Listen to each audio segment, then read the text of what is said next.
si waxu politique bettuñu si waxu économie lu bëri loo xamante ne xamoon nañ ko ba pare mais indi na si aussi quand même ay si lu bees tuuti si wàllu justice am na ay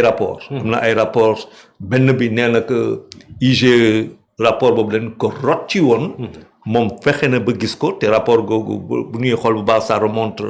à plusieurs années derrière 10 ans pratiquement te loolu rapport boobu daanaka bu mu siy wax moo tax moom ñu génnee ko si administration publique ba fële impôt wax na tam si rapport Prodac donc si wàllu justice dafay am mouvement si wàllu social bien entendu des sacrifices encore pendant 3 ans te boo nee 3 ans yaa ngi dem fin 2028 daanaka boo si pare rek ca la présidentielle 2 mois après lu ma gën a jàpp mooy l'après j'attendais beaucoup l'après pour xool exactement qu'est-ce qui allait se passer sur l'après boo ko déggee alhamdulilah entre moom et le président Bassirou Diomaye Faye dëgg la comme lamiñ ak bët dina am parfois ay kii mais la rupture ñu ko doon xalaat mun nañ teg loolu de côté ce n'est pas à l'ordre du jour donc te defe naa lu ma gis nii defe naa dina gën a multiplier wu si wàllu sortie la preuve c'est qu'il donne rendez-vous le 28 prochain mais information bu ma jàpp dëgg-dëgg pour man dans tout ça c'est qu'il y aura à mon sens un jugement de l'ancien président de la République pour haute trahison bon loolu laa gën a jàpp l'après 8 mooy l'information qui est lancée mooy que si loolu si tànk yooyu lañ doon bu ma xoolee bu baax tey l'ancien président Macky Sall il y a quelque temps de cela def na fi benn podcast te ñu ngi ko doon séentu mu dem Nations Unies wala beneen bërëb si wàllu climat wala moom moo xam mais avec le communiqué boo xamante ne daa gën a démb wala avant-hier du FMI dans lequel on dit nettement en français comme en anglais on parle de dette cachée ku li loolu même bu la nekk loo xamante ne daa nekk ci communiqué bi par les services du FMI n'engage pas le conseil d'administration mais kooku da nga koy teg ci biir loo xamante ne ay décaissement ak yu demee noonu kooku conseil bi moo koy décider mais le terme dette cachée ku lire communiqué du FMI da nga ko fay gis pour la première fois ba léegi ñu doon wax lu bëri Miss Report mais la dette cachée est dans le loolu moo ko may mu ne ku fi waxati loolu amul dañ la war a tëj parce que FMI si boppam nangul ko kooku donc du point de vue du président de la République ancien président de la République bu fekkente ne woon dafa amoon ay ambition sur le plan international c'est mort donc ça veut dire que quand on regarde bien la réponse d'Ousmane Sonko, président de PASTEF, et la réponse d'Ousmane Sonko, premier ministre, par rapport à ce podcast de l'ancien président Fallait avec le Marocain, tontu bi tey la mooy ne ko yow boo amee fit ñëwal Sénégal ñëwal toog sa kër nga xool lan moo la fiy fekk donc ba pare FMI grâce au FMI moo am lu mu si wax pour moi la liquidation d'un avenir international du président Macky Sall est entériné, consommé. Beneen affaire bi il faut le détruire sur le plan national nekk lu ñuy dund nii yëpp wax ak sénégalais lu ñuy dund nii yëpp si jafe-jafe yo du dara lu dul dette cachée ba parce que bu duloon moom leneen la ñuy wax looloo tax te ñun rek ñoo ko mën a def maliens yi mënuñu ñëw sacrifier wu pour nous chinois yi mënuñu ko def ku dul ay sénégalais daa fekk lu ñu fi fekk tuuxi doon yu fi am si wàllu finance lu ñu fi jalgati moo tax ñuy dund lii loolu nag mënuñ ko bàyyi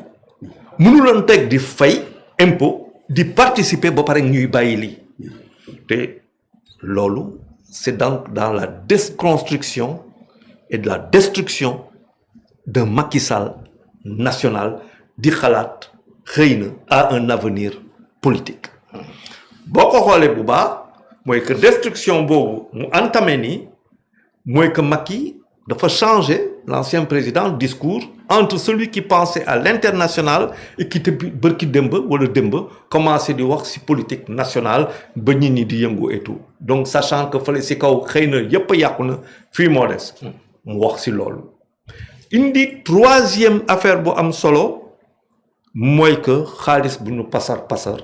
ay milliers de milliards yu ñu pasar ay nit toog di am ay milliards. te wax naa fii. wax boobu ñu bëri xëy na comprendre ñu ko woon fii la woon. nee naa woon mënoon naa comprendre que kenn yëkkati 200 et quelques millions teg ko ci kaw la table.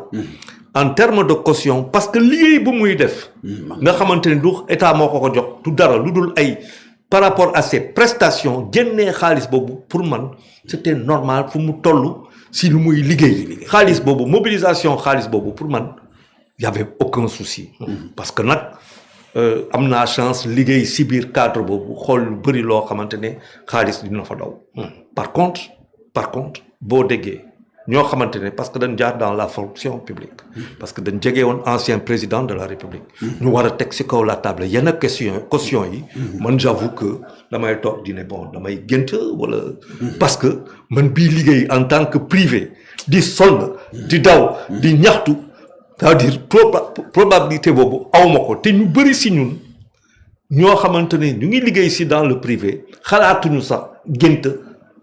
sax xaalis boobu donc en 3 phases la destruction de l'idée même d'un Macky qui reviendrait du point de vue politique moom laa gën a jàpp ci discours bi ba pare inviter les Sénégalais à une révolution le terme n'est pas fortuit parce que révolution du matériel révolution du mécanique révolution day commencer par bopp changement bu ngay laaj munoo ko ab bu fekkente ne yow sa biir bopp changé wu loo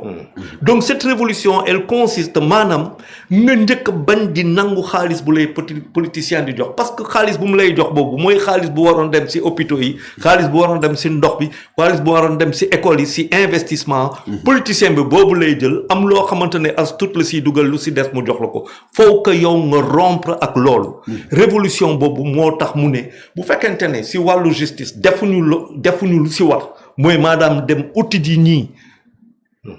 jàmbaarloo ak maanaam faire face avec eux tëj leen kaso kon jaratul sax ñun ñuy def lu ñuy def ñuy cotiser ak yu demee noonu et cette révolution là à laquelle il appelle ñu mu ko wax parce que en communication Ousmane Sonko nit ñi ñu ko suivre bu baax mais dafay wax ak xel mais day wax avec le cœur non pas avec le cœur ni lay waxee mais il parle avec le cœur du pays et le cœur du pays c'est sa jeunesse le cœur du Sénégal c'est sa jeunesse te wax na ko sax wax Pastef wax na ko député yi wax na ko directeurs yi wax na ko ministres yi nee na leen xool leen ci xale yi ñoom ñoo defar yépp xale yu daara yi ñoo fomp foofu defar na ngeen am le même esprit de sacrifice et d'effort que ces jeunes-là. Donc, il a lancé, le diap pour man tey, la révolution est en marche. Révolution boobu nag ci jukko yi la. te nag révolution bi du am sans que pour autant raxas am. faw ñu raxas dafa jot. léegi nag qu'est-ce que c'est à quel prix? Parce que loo gis ci àdduna dafa am prix. Est-ce que on va vers une fracture parce que dégg naa ñoo far dem ba jeex dégg naa ko aussi dégg naa raxas dafa jot donc léegi cette révolution là c'est une invitation des populations mais dégg du les pour man mooy que nit ñi war nañ gën a peut-être dal beneen affaire bi il l'a dit politique mooy que il y a des enjeux yu ñëw les enjeux yu ñëw mooy les locales il faut une victoire écrasante aux enjeux au local nee na 90% loolu la bëgg beneen affaire bi moi je pensais à la vice-présidence à un truc mais je suis convaincu que cette histoire-là il se pourrait qu'on en reparle parce que politique du dara lu dul dëggu moment la vérité du moment moment bi tey xëy na moment bu mu doon wax keroog. di def annonce bi. vérité booba. ak vérité bi tey. dafay dynamique dafay changer. loolu nag loolu mën nañu may ñu xalaate noonu. rendez-vous 3 ans. loolu laa jàpp 3 ans. nañ mun 3 ans. kon daal. des sacrifices à faire. man déjà suma participation IPRES jëluma ko depuis 2 ans 3 ans j'ai pas de cotisation à l'IPRES jox naa ko état du Sénégal musuma kaa jël état du Sénégal moo ko moom parce que mënuma def leneen économiquement on est mort. Très bien. Mais 3 ans la jox rendez-vous. Oui. Ça veut dire c'est 3 ans mais quels 3 ans pour le peuple sénégalais. Parce que économiquement on ne parle pas d'investissement. On ne parle pas de création de TVA. On ne parle pas de création d'entreprise. On parle d'emploi, mais pour nga am emploi, faut nga am entreprise. Et comme il a dit, de nous couper partout. Dépenses, de nous couper partout. Mais dépenses, yu bari, mon donne alimenter les caisses et la trésorerie, les finances des entreprises, des PME,